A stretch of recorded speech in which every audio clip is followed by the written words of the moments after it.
하나님 말씀은 사무엘상 23장 1절로 14절 말씀입니다. 사람들이 다윗에게 전하여 이르되 보소서 블레셋 사람이 그 일날을 쳐서 그 타작 마당을 탈취하더이다 하니 이에 다윗이 여호와께 묻자와 이르되 내가 가서 이 블레셋 사람들을 치리이까? 여호와께서 다윗에게 이르시되 가서 블레셋 사람들을 치고 그 일날을 구원하라 하시니 다윗의 사람들이 그에게 이르되 보소서 우리가 유다에 있기도 두렵거든 하물며 그일라에 가서 블레셋 사람들의 군대를 치는 일이니까 한지라. 다윗이 여호와께 다시 묻자온데 여호와께서 대답하여 이르시되 일어나 그일라로 내려가라. 내가 블레셋 사람들을 내 손에 넘기리라 하신지라. 다윗과 그의 사람들이 그일라로 가서 블레셋 사람들과 싸워 그들을 크게 쳐서 죽이고 그들의 가축을 끌어오니라. 다윗이 이와 같이 그일라 주민을 구원하니라. 아히멜렉의 아들 아비아달이 그일라 다윗에게로 도망할 때에 손에 에봇을 가지고 내려왔더라. 다윗이 그일라에 온 것을 어떤 사람이 사울에게 알림해 사울이 이르되 하나님이 그를 내 손에 넘기셨도다. 그가 문과 문 빗장이 있는 성읍에 들어갔으니 갇혔도다. 사울이 모든 백성을 군사로 불러 모으고 그일라로 내려가서 다윗과 그의 사람들을 애워싸려 하더니 다윗은 사울이 자기를 해하려 하는 음모를 알고 제사장 아비아달에게 이르되 에봇을 이리로 가져오라 하고 다윗이 이르되 이스라엘 하나님이여 사울이 나 때문에 이 성읍을 멸하려고 그일라로 내려오기를 꾀한다 함을 주의 종이 분명히 들었나이다. 그일라 사람들이 나를 그의 손에 넘기겠나이까? 주의 종이 들은 대로 사울이 내려오겠나이까? 이스라엘의 하나님 여호와여 원하건대 주의 종에게 일러 주옵소서 하니 여호와께서 이르시되 그가 내려오리라 하신지라. 다윗이 이르되 그일라 사람들이 나와 내 사람들을 사울의 손에 넘기겠나이까 하니 여호와께서 이르시되 그들이 너를 넘기리라 하신지라. 다윗과 그의 사람 600명 가량이 일어나 그일라를 떠나서 갈 수 있는 곳으로 갔더니 다윗이 그일라에서 피한 것을 어떤 사람이 사울에게 말하며 사울이 가기를 그치니라. 다윗이 광야의 요새에도 있었고 또 광야 산골에도 머물렀으므로 사울이 매일 찾되 하나님이 그를 그의 손에 넘기지 아니하시니라. 아멘. 오늘의 제목은 다윗이 여호와께 다시 묻다라는 제목으로 우리 말씀을 묵상하고자 합니다. 다시 물었다라는 것은 사실 하나님 앞에서 자기의 그 마음이 그렇지 않았으면 했는데 하나님께서 계속 그렇게 말씀하셨기 때문에 다윗이 굉장히 순종하는 게 쉽지 않다라는 그 모습을 볼 수 있습니다.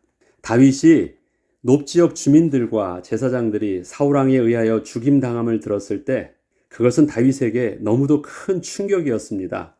그것이 자기가 제사장 아히멜렉을 만나 떡과 칼을 제공받았던 것이 그 원인이 되어 일어난 일이었기에 더더욱 미안하고 가슴이 아픈 일이었습니다. 사무엘상 22장 22절에는 다윗이 아비아달에게 이르되 그날에 에돔 사람 도액이 거기 있기로 그가 반드시 사울에게 말할 줄을 내가 알았노라. 내 아버지의 집에 모든 사람이 죽은 것이 나의 탓이로다. 그렇게 유일한 생존자였던 아비아달에게 그런 고백을 다윗이 합니다. 이제 다윗이 누구를 찾아가 도움을 구한다는 것이 얼마나 저들에게 피해를 입히게 되는지 크게 깨닫게 되었습니다. 도망자여 반역자의 신분으로 이스라엘 땅에서 사람들을 만나 도움을 구한다는 것은 이제 불가능한 일이 되었습니다. 오히려 저들은 사울 왕에게 죽임당하지 않으려면 먼저 사울에게 다윗을 고발하여야만 했습니다. 다윗은 유다 땅으로 다시 들어오면서부터 어느 것 하나도 다윗 입장에서 그 도움이 될 만한 가능성을 하나도 찾을 수 없었습니다. 그때의 다윗에게 그일라 사람들이 블레셋 사람들에게 자기들의 가축과 추수한 곡식이 빼앗겼고 주민들도 붙잡혀 갔다는 소식을 접하게 되었습니다. 이때 다윗이 여호와께 묻는 것입니다. 사무엘상 23장 1절로 3절에는 사람들이 다윗에게 전하여 이르되 보소서 블레셋 사람이 그일라를 쳐서 타작 마당을 탈취하더이다 하니 이에 다윗이 여호와께 묻자와 이르되 내가 가서 이 블레셋 사람들을 치리이까? 여호와께서 다윗에게 이르시되 가서 블레셋 사람들을 치고 구원하라 하시니 다윗의 사람들이 그에게 이르되 보소서 우리가 유다에 있기도 두렵거든 하물며 그일라에 가서 블레셋 사람들의 군대를 치는 그 일이니까 한지라. 다윗이 그일라 사람들의 소식을 들은 것은 블레셋 사람들이 이미 그일라를 쳐서 가축과 곡식들을 이미 탈취해 간 후였습니다. 이미 엎질러진 물이었고 다 끝난 일이었습니다. 그런데 자신이 지금 저들을 생각할 여유가 있는 상황이 아님에도 불구하고 이 소식을 듣고 그 마음에 부담을 느끼고 있는 것입니다. 또 누군가가 다윗에게 말을 할 때는 차마 그것을 도와달라고 요청은 하지 못했지만 그것이 그 안타까움을 가지고 다윗에게 말을 했던 것이기 때문에 다윗이 지난날에 블레셋을 치려고 앞장을 서서 했던 그 용맹한 장수였기 때문에 다윗 입장에서는 이것이 참으로 마음에 부담이 되었습니다. 다윗이 여호와께 물은 것은 지금 다윗이 그 모인 무리들 중에서 우두머리가 되어 있음에도 불구하고 자신 또한 하나님의 인도하심에 몸을 맡기고 있었기 때문이었습니다. 다윗은 리더예요. 그럼 다윗이 스스로 결정하고 그렇게 하면 되는데 다윗은 지금 자기를 따르는 자들에게는 리더였지만 본인이 생각할 때 자기의 모습은 여전히 하나님 앞에서 자신도 인도받지 않으면 안 되는 그런 하나님의 백성이었음을 그는 계속해서 붙잡고 있었습니다.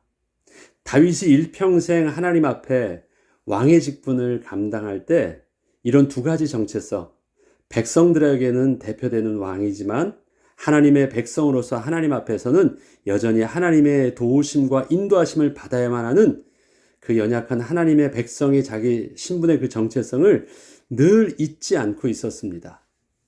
하나님은 그렇게 이스라엘의 왕을 세울 때 잊지 않기를 원하셨는데 사울왕은 그것을 잊었어요. 내가 왕이었다라는 거예요. 그러면 이것은 내가 책임져야 될 일이라는 것입니다. 사실 이런 그 정체성을 잊었던 것은 아담과 하와도 마찬가지였습니다.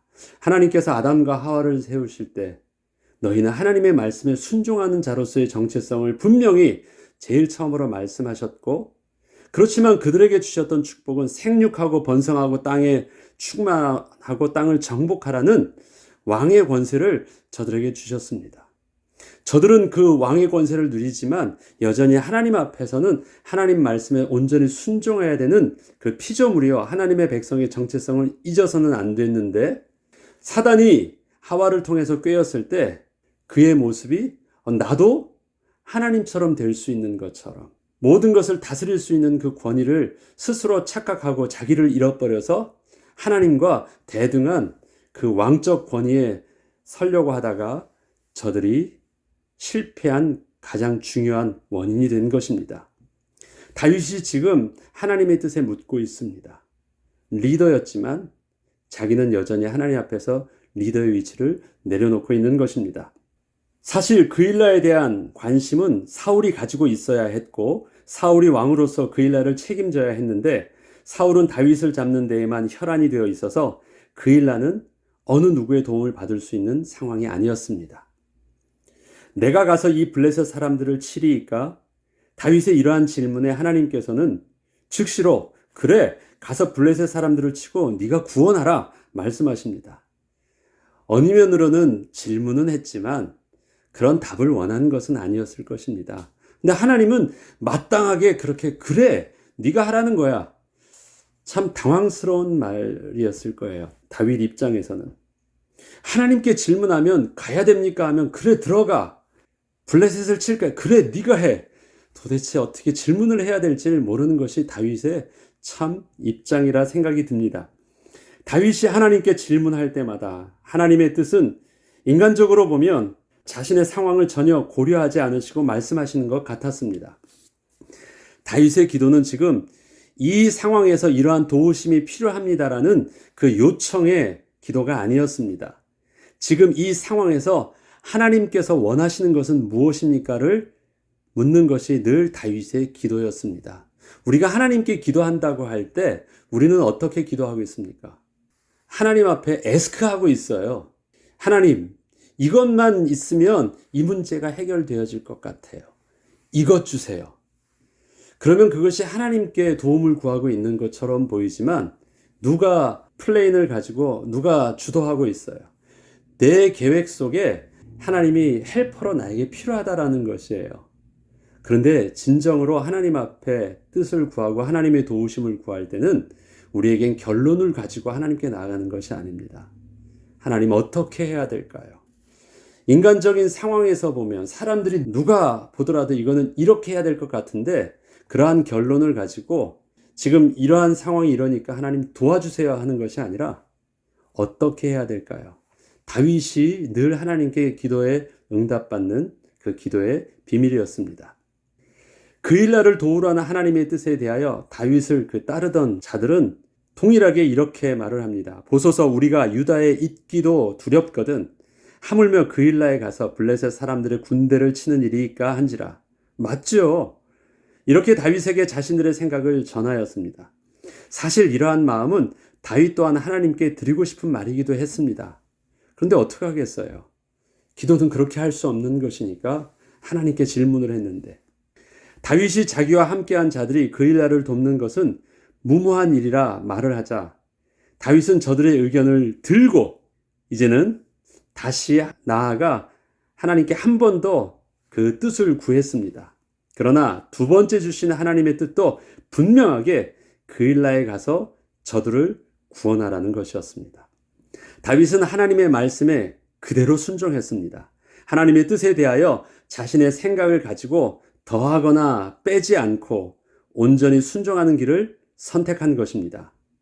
하나님께서 다윗에게 순종을 했을 때 이러한 답을 주시겠다는 약속을 주신 것도 아니셨지만 그냥 가서 그 일날을 돕는 것이 하나님의 뜻이고 옳은 일임을 믿고 그렇게 한 것입니다. 하나님이 어떠한 설명을 해주지 않으셨어요.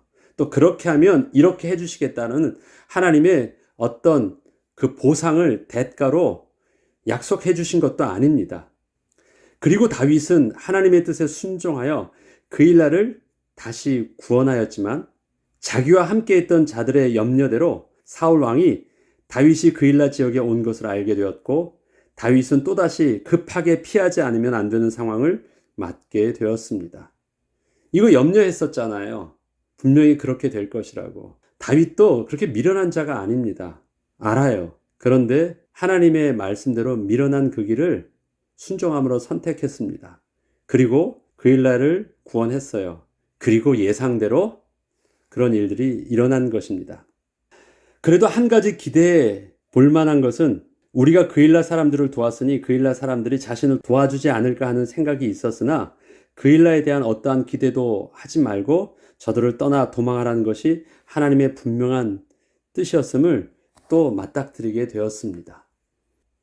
다윗의 광야에서의 삶은 계속 쫓기는 삶의 연속이었습니다. 다윗이 하나님의 뜻에 순종하면 하나님은 다윗의 편이 되어 주셔서 다윗의 문제가 해결되는 것도 아니었습니다. 다윗은 계속해서 하나님의 뜻을 묻고 하나님의 뜻에 순종하는 길을 선택했지만 하나님의 뜻에 순종했을 때 발생할 수 있었던 그 염려와 가능성들은 하나도 예상에 빗나감 없이 즉시로 맞이하게 되는 일을 계속 반복했습니다.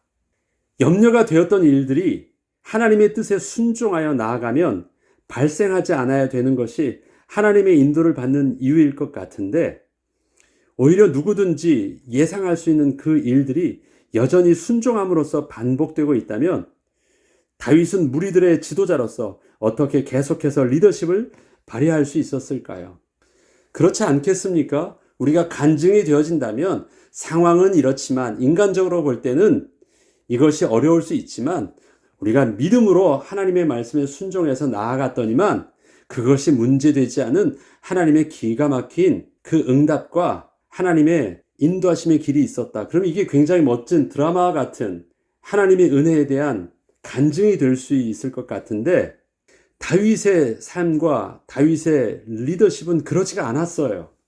하나님의 뜻을 구했을 때 하나님은 그런 말씀을 안 해주셨으면 하는 그 막다른 길로 계속해서 몰아붙이셨고 그것을 통해서 하나님이 기가 막힌 웅덩이에서 건져주신 것도 아니시고 예상대로 계속 그곳에 빠지게 하셨어요. 그러면 이게 이제 하나님 말씀에 순종하고자 하는 용기가 나서 좀 우리가 순종할 수 있겠습니까? 다윗은 계속 이것을 반복합니다. 이것이 다윗의 광야의 삶 속에서 계속 반복되어졌던 삶이에요. 물론 뒤에서 더 말씀드리겠지만 그렇게 했어도 감당할 수 있었던 하나님의 은혜가 있었지만 어쨌든 상황들은 이러한 패턴들이 계속 되어져 있었습니다. 하나님은 분명히 아시고 의도한 길이셨지만 다윗은 사실 감당하기 쉬운 일은 아니었을 것입니다. 다윗이 그일라에 온 것을 사울이 또 알게 되다. 그렇죠. 당황스러운 일들이 또 발생했다는 것입니다. 다윗이 그일라에 온 것을 어떤 사람이 사울에게 알림해 사울이 이르되 하나님이 그를 내 손에 넘기셨도다. 그가 문과 문 빗장에 있는 성읍에 들어갔으니 갇혔도다. 사울이 모든 백성을 군사로 불러 모으고 그일라로 내려가서 다윗과 그의 사람들을 에워싸려 하더니 사울은 다윗이 그일라로 온 것이 너무도 확실하게 다윗을 잡을 수 있는 기회라 생각을 하였습니다. 이렇게 쉽게 노출되고 제대로 도망을 갈 수도 없는 그일라를 다윗이 도피처로 삼아서 그것으로 들어왔다는 것은 하나님이 자기에게 다윗을 그냥 넘겨주시려는 뜻으로 밖에 생각할 수 없는 행운과 같은 일이 일어난 것입니다. 그일라는 그 지역 자체가 막다른 길로 한쪽으로 들어가면 딱 잡혀가지고 완전히 몰아서 더 이상 도망갈 수 없는 그런 상황이었다는 것이에요. 사실 이러한 위험성을 몰라서 다윗이 그일라를 돕고 그일라로 들어간 것이 아니었지만 여전히 상황은 다윗이 예상한 대로 안 좋은 방향대로 흘러갔습니다. 하나님이 뭔가 이유가 있으시겠지, 도와주시겠지 하고 들어갔는데 믿는 도끼에 발등 찍히는 것처럼 아무 일이 안 일어난 거예요. 다윗과 그의 사람들이 그일라로 가서 블레셋 사람들과 싸워서 크게 이기고 빼앗겼던 가축들과 곡식을 다시 가지고 온 것은 물론 옳은 일이었습니다. 잘한 일이었습니다. 그러나 다윗의 현재 상황과 입장을 고려해 보면 그것은 할 수 없는 것이라 여길 수 있는 일이었습니다. 어느 누구도 다윗이 그일라를 돕지 않는다는 것을 다윗에게 문제 삼지도 않을 것이었기 때문이었습니다. 그런데 다윗이 사서 그 일을 한 것이에요. 하나님의 뜻이라는 그 하나님의 음성 때문에 순종한 것 때문에 하지 않아도 되는 그 일들을 그렇게 한 것입니다. 그런데 사람들과 의논하지 않고 하나님께 나아가 하나님의 뜻을 구하였을 때 분명 사람들과 의견을 나누었다면 그일라를 돕는 일은 일어나지 않았을 것을 알면서도 다윗은 하나님께 나아가 하나님의 뜻을 구하고 또다시 사울을 피해 도망해야 하는 상황으로 들어갔다는 것입니다. 자, 보지요. 여러 사람들에게 한번 우린 상황이 이런데 어떨 것 같냐 물어봤다면 열에 열, 백에 백 다 이것은 우리가 지금 쫓기는 경우가 아니라면 우리가 도울 수 있지만 지금 이것은 우리가 지금 저들을 도와줄 수 있는 길이 아니고 하나님의 뜻이 아닐 것입니다. 그러니까 좀 마음은 아프지만 우리가 저들을 돕지 않고 지금은 가만히 있는 것이 더 나을 것 같습니다. 그렇지, 그게 맞겠지. 우리 그렇게 하자. 분명히 모든 사람들에게 100이면 100 다 물어봤어도 그러한 답을 말했을 것이고 다윗은 명분을 가지고서는 모두에게 다 합리적으로 결정한 것이라 생각해서 나름대로 그 마음의 부담감을 떨칠 수도 있었을 거예요. 그런데 예상했던 그 답들을 듣기 위해서 자기 참모들과 사람들에게 뜻을 구하지 아니하고 묻기만 하면 당황스러운 뜻을 또 다윗에게 요구하시는 그 하나님께 나아가서 여전히 기도를 합니다. 재차 물었을 때도 그 일을 돕게 했어요. 예상하는 일이었어요. 그리고 예상된 대로 사울이 쫓아오게 됐어요. 그리고 이번에 또 물으면 이번에도 또 하나님은 자기가 제일 원하지 않는 답을 주실 것 같아요. 그건 뭐예요? 도망가는 것. 왜? 가만히 있다가는 그일라 사람들이 높지역이 완전히 한 성읍 자체가 박살났던 것처럼 사울을 통해서 제사장도 죽이는 사울이었는데 그럼 그일라 사람들이 함께 있다고 하면 다윗 일가만 죽는 것이 아니라 그일라 성읍 자체도 멸절될 것은 잘 알았어요.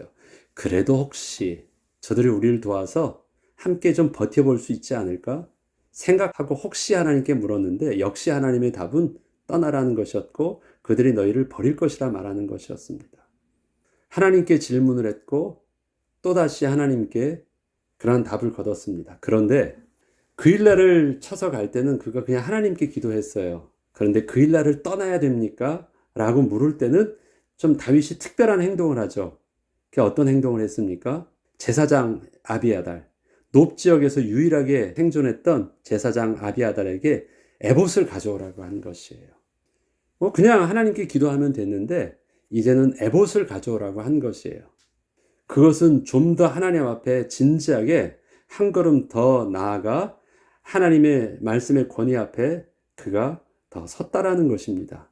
에봇은 무엇입니까? 사무엘상 23장 9절로 11절까지 읽고 한 번 더 묵상해 보겠습니다.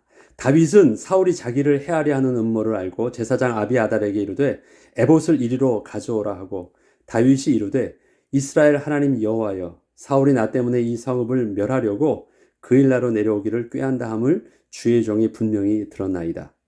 그일라 사람들이 나를 그의 손에 넘기겠나이까? 주의 종이 들은 대로 사울이 내려오겠나이까? 이스라엘의 하나님 여호와여 원하건대 주의 종에게 일러 주옵소서 하니 여호와께서 이르시되 그가 내려오리라 하신지라. 아비아달은 노베에서 살아남은 유일한 제사장입니다. 그가 도망을 나와서 다윗에게 피한 것이었습니다. 다윗은 지난날 사울로부터 도망을 나와 자기의 목숨을 보호하려고 아히멜렉에게로 가서 떡과 칼을 요구해 가지고 나왔다가 노베에 있는 모든 생명 있는 사람과 가축까지 전부 죽임당하는 일을 겪었었는데 그곳에서 살아남은 유일한 제사장 아비아달에게 이제는 에봇을 가져오라고 하는 것입니다. 어떤 입장인지 알겠죠? 제사장에 가서 하나님의 뜻을 구하지 않은 것 때문에 자기 하나 살고자 해서 모든 한 성읍 자체를 완전히 진멸하는 그런 큰 실수를 겪었었기 때문에 이제는 자기 목숨 하나 살려고 칼을 요구하는 것이 아니라 제사장의 아비아달에게 에봇을 가져오라는 것, 뭘 하겠다는 거예요. 하나님 앞에서 제사장에게 구할 것은 하나님의 뜻을 구하는 것이었음을 그가 알고 그렇게 한 것입니다. 에봇은 제사장이 하나님께 나아가 제사를 드릴 때 입는 특별한 옷입니다. 다윗이 제사장 아비아달에게 에봇을 가져오라 한 것은 본인이 입고 하나님께 묻겠다라는 것이라기보단 이제는 제사장 아비아달을 통하여 하나님께 온전히 그 뜻을 묻겠다는 것이었습니다. 아비아달을 찾아요. 아비아달은 지금 성직을 수행하는 사람이 아니기 때문에 일반 옷을 입고 있으면 다 똑같은 사람이에요. 그런데 아비아달에게만 유일하게 찾을 수 있는 것이 있어요. 그리고 아비아달만 유일하게 가지고 있는 그 신분의 비밀이 있어요. 그건 뭐냐? 아비아달 수중에 있는 에봇이에요.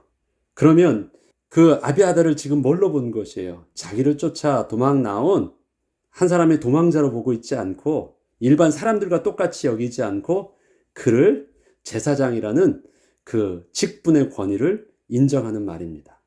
비록 아비아달이 모든 것을 잃고 살기 위해 다윗을 찾아왔지만 다윗은 아비아달을 자신에게 보호를 받기 위해서 온 한 사람으로 여기지 않고 하나님의 제사장으로 여기고 그 권위 앞에서 하나님의 뜻을 묻는 것입니다. 그래서 그는 다윗의 영적 지도자로 그 앞에 세운 것이에요. 지금 다윗이 리더십이 있었지만 그는 그것을 내려놓고 아비아달에게 하나님의 뜻을 묻는 것입니다. 다윗은 아비아달에게 에봇을 가져오라 하면서 지난날 아히멜렉에게 골리앗의 칼을 가져오라는 것을 분명히 생각했을 것입니다. 다윗이 지금 아비아달에게 에봇을 가져오라 하는 것은 다윗은 아직 어떻게 해야 할지 아무것도 결정하지 않은 상태에서 하나님 앞에 나아가 하나님의 뜻을 구하겠다는 것이었지만 지난날 아히멜렉에게 골리앗의 칼을 구할 때에는 이미 자신이 무엇을 해야 할지 다 결정해 놓은 상태에서 하나님께서 세우신 제사장의 권위를 무시하고 자기 스스로 필요한 것을 일방적으로 요구한 것이었기에 분명한 차이가 있었습니다. 두 번 다시 지난날의 실수는 하지 않으려 하고 있는 것이었습니다. 다윗은 지금 사울이 자기를 잡으려고 모든 군사를 이끌고 그일라로 오고 있다는 것을 분명히 들었습니다. 이것은 너무도 심각한 상황이었고 분명한 결정을 내려야 하는 상황이었습니다. 떠나야 하느냐? 그래도 잘 갖추어진 성읍을 방패 삼아 자기가 도왔던 그일라 사람들과 함께 버텨야 하느냐? 이에 대한 하나님의 답은 그일라 사람들이 너를 돕지 않고 넘길 것이니 너는 즉시로 그일라를 떠나라는 말씀이셨습니다. 어느덧 400명에서 이제는 600명으로 늘어난 자기의 부하들과 함께 다윗은 그일라로 떠나서 어디든 갈 수 있는 곳으로 자기의 몸을 피하였습니다. 다윗은 하나님의 뜻에 따라 무조건 도망을 쳤고 사울 왕과 정면으로 맞서 싸우지는 않았습니다. 어디 목적지가 있는 것이 아니에요. 일단 피하는 것이에요. 답이 없다라는 것입니다. 답은 무엇이냐? 그냥 거기를 떠나는 것. 다윗이 유일하게 하나님께 듣고자 하는 답은 하나님이 보호해 주시고 하나님이 그일라를 떠나지 않도록 말씀해 주셨으면 좋았는데 하나님은 사실을 알고 계세요. 그렇지만 다윗에게 답을 주지 아니하시고 그냥 떠나라 말씀하시는 것입니다. 무조건적인 순종을 요구하시고 계신 것입니다. 사무엘상 23장 13절로 14절에는 다윗과 그의 사람 600명 가량이 일어나 그일라를 떠나서 갈 수 있는 곳으로 갔더니 다윗이 그일라에서 피한 것을 어떤 사람이 사울에게 말하매 사울이 가기를 그치니라. 다윗이 광야에 요새에도 있었고 또 광야 산골에도 머물렀으므로 사울이 매일 찾되 하나님이 그를 그의 손에 넘기지 아니하시니라. 다윗은 상황에 따라 이곳저곳으로 피하는 생활을 계속하였지만 특이한 것은 그 많은 숫자의 다윗과 함께한 무리들을 찾을 수 없었다는 것입니다. 600명이면 엄청난 숫자예요. 그들이 필요로 하는 물, 그들이 필요로 하는 음식, 만약 그것을 요리했을 때 노출될 수 있는 많은 것을 보면 넓지도 않은 유다 광야에서 도저히 숨을 수 있는 것이 아니에요. 그리고 모든 레이더가 지금 다 사울 왕의 입장에서 다 펼쳐져 있는데 어떻겠습니까? 이스라엘과 유다 광야는 그리 넓은 지역이 분명히 아닙니다. 다윗 한 사람의 몸을 숨기는 것이라면 도저히 찾을 수 없다고 말할 수도 있겠지만 장정만 600명 가량 된 규모가 사울 왕의 추적을 피해 숨는다는 것은 거의 불가능에 가까웠음에도 불구하고 사울이 찾지 못하고 계속 숨을 수 있었다는 것은 하나님의 특별하신 섭리였기에 가능한 것이었습니다. 이것은 인간적으로 설명되는 일들이 아니에요. 하나님은 다윗에게 피하라고 말씀하셨습니다. 그런데 하나님께서는요, 다윗에게 감당할 수 있는 만큼만 그 문제를 감당하게 하신 것이에요. 인간적으로 생각하면 답이 없는데 하나님은 가게 하실 때 순종한 다윗에게 사울에게 발견되지 않도록 은혜를 주셨어요. 사울은 너무 희한했어요. 여기 있다 해서 가보면 없고 저기 있다 해서 가서 보면 없고 도대체 이게 계속 메뚜기처럼 다윗은 이동하고 있는데 그래도 잡히지 않는 것이에요. 그래도 계속 생존하고 있는 것이 굉장히 특별한 일들인데 이것은 하나님의 은혜의 섭리였습니다. 우리가 한번 묵상해 봐야 될 일들이 있습니다. 하나님의 일용할 양식의 응답은 우리의 처한 상황이 근본적으로 바뀌어지는 응답이 아닙니다. 일용할 양식의 응답이라는 것을 말씀드립니다. 오늘 하루에 필요한 은혜를 얻게는 되지만 그것은 여전히 광야의 삶 속에서 하나님의 인도하심을 받고 있는 것입니다. 광야라는 환경과 형편은 바뀌지 않는다는 것입니다. 우리는 우리의 삶이 좀 더 근본적인 변화를 얻기를 원하는데 하나님은 늘 하루에 필요한 일용할 은혜로 우리와 함께하여 주십니다. 생각해보면 광야에서 하나님의 뜻을 따라 인도받는 삶이 고달퍼 보이기도 했지만 그것이 우리를 큰 문제로 빠지지도 않게 해주셨던 하나님의 도우심을 우리는 되돌아보게 됩니다. 다윗은 사울에게 이렇게 하나님의 뜻에 순종함으로 사울과 맞서 싸우지 않고 그저 도망치는 삶을 거의 10년이 넘도록 계속하였습니다. 어떻게 그게 그 좁은 땅에서 가능할까요? 다 사울 왕의 편에 서서 다윗을 고발하고 있는 상황에서 어떻게 이게 가능할까요? 이스라엘 백성은 40년을 광야에서 그렇게 인도받았습니다.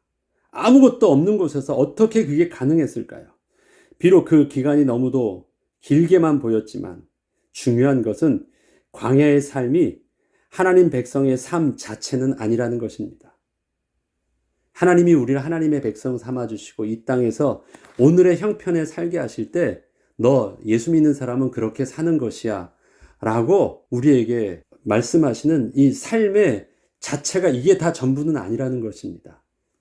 광야의 삶은 하나님의 우리를 향하신 선하신 계획 속에서 지나가는 삶이었습니다. 그 기간이 좀 더 길고 어려워 보이더라도 하나님이 계획하시고 하나님이 정말 약속하신 그 하나님의 백성에게 주신 그 축복의 삶은 광야의 삶 지난 가나안 땅에서의 삶이었고, 광야에서의 도피의 삶을 지난 하나님의 약속하신 이스라엘의 통치자로 왕으로서 세우시는 하나님의 선하신 계획이었습니다.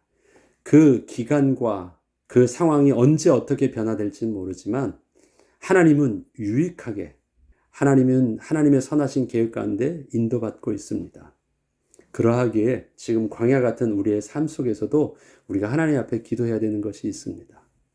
나는 이것만 주시면 다 해결될 것 같아요 라는 기도를 늘 하나님께 본능적으로 하고 있고 하기를 원하지만, 하나님은 우리에게 어떠한 기도를 원하시느냐? 하나님, 오늘의 삶 속에서 하나님이 원하시는 것은 무엇입니까? 그것을 훈련받기를 원하세요. 하나님, 순종하는 것을 배우는 것이니까. 그리고 망할 것만 같고 죽을 것만 같은 이것인데 한번 잘 생각해 보죠. 죽을 것만 같았지 죽진 않았어요. 큰일 날 것만 같았지 지나고 나니까 그렇게 큰일 날 것도 아니었어요. 견딜 수 없는 줄 알았는데 또 지나고 나니까 견디고 있었던 내 모습도 봐요. 그것이 진짜 문제는 아니었다라는 것이에요. 우리가 그 은혜 가운데 광야 같은 오늘의 삶, 하나님의 찔끔찔끔 주시는 그 일용할 은혜의 삶처럼 보이지만 하나님의 선하신 계획 가운데 오늘의 삶을 은혜로 누리는 것, 하나님은 마침내 우리를 하나님이 약속하신 은혜의 축복소로 인도하여 주실 것입니다. 기도하겠습니다. 거룩하신 하나님 아버지, 우리의 삶은 예상했던 두려움 속에서 늘 벗어나지 않는 것처럼 보이지만 그래도 오늘은 그리 아니하실지라도 순종하는 삶을 오늘도 여전히 선택하겠습니다. 감당할 수 있도록, 순종할 수 있도록 믿음의 믿음을 더해 주시고 새 힘을 주시고, 오늘도 하나님의 일용할 은혜와 일용할 양식 가운데 오늘 하루를 승리하게 하여 주시옵소서.